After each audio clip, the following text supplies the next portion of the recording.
So, all the Iron Banner primaries have been out for a while now. How do they stack up against the competition and each other in both PvE and PvP? Let's get started and see.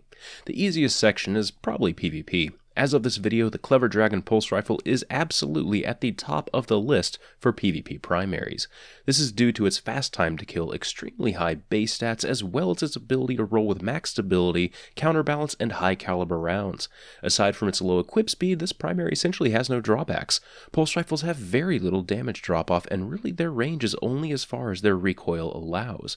A Clever Dragon, even with a very minimal stability increase like injection mold, will absolutely be able to reliably burst down targets at longer ranges on normal maps. The real strength of the gun, though, is its ability to roll with high caliber rounds as well as the normal stability perks. Due to the high rate of fire of the gun, high caliber rounds makes it very difficult for someone to win a gunfight with you, especially if you get the jump on them. Without high caliber rounds, this gun is still going to be top of the list for Iron Banner primaries. It's simply the most versatile of the weapons, as well as incredibly forgiving in its time to kill. As far as it against the rest of the meta, well, Clever Dragon is absolutely one of the top primaries in the game. The only thing that can really compete with it is a God Roll hand cannon, and even then, that mostly depends on the user. An average player with an average Clever Dragon with high caliber rounds against an average player with a God Rolled palindrome will usually favor the Clever Dragon. The high caliber flinch will win a lot of your encounters for you, and without that perk, the weapons are mostly on the same playing field. As far as the other weapons rank, the Lingering Song hand cannon and Distant Star scout rifle are on the same level in my opinion. I really enjoy the fact that Lingering Song can get max range, quick draw, and the hidden hand or another utility perk. The only real drawback to the gun is that it's in the slowest rate of fire archetype. I really believe that it's the best in that particular archetype, but sadly even if it is the best, it just can't really beat the versatility of the palindrome type of hand cannon. Both of the weapon types take the same number of headshots and body shots to kill, so why use a weapon that fires slower, especially if you still have to pace your shots due to hand cannon bloom.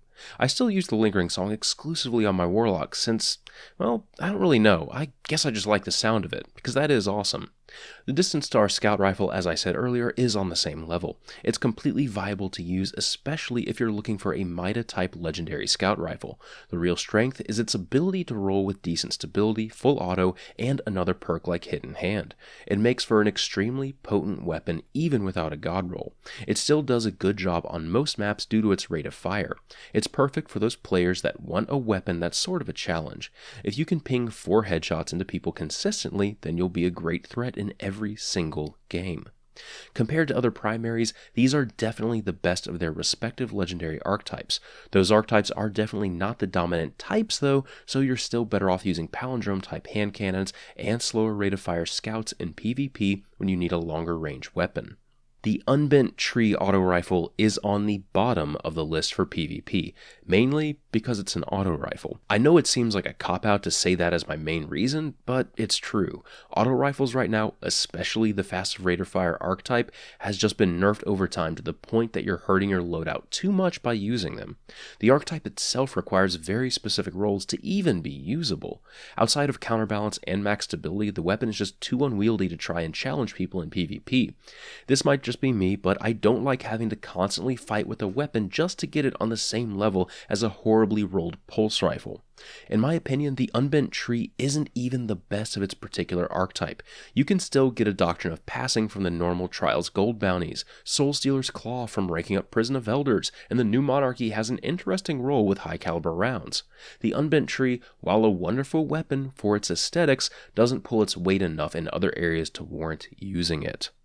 Now when it comes to these guns in PvE, it doesn't really take long to realize that they aren't really that good.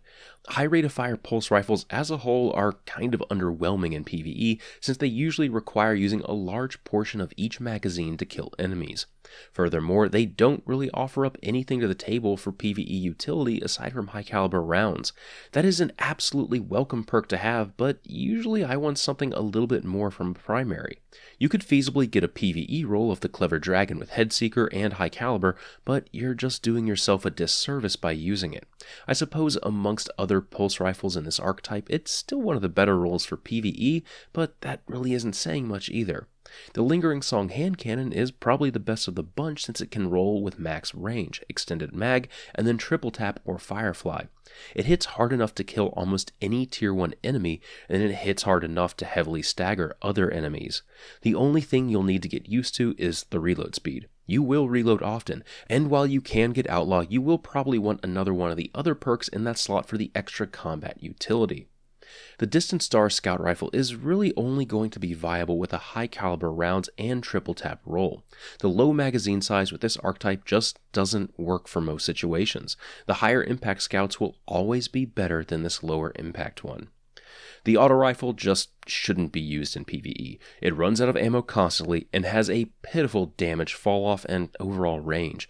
You have to use half the magazine to kill something because of the low damage, and then you realize that you only have 1 or 2 reloads left, which leaves you scrambling around to find ammo.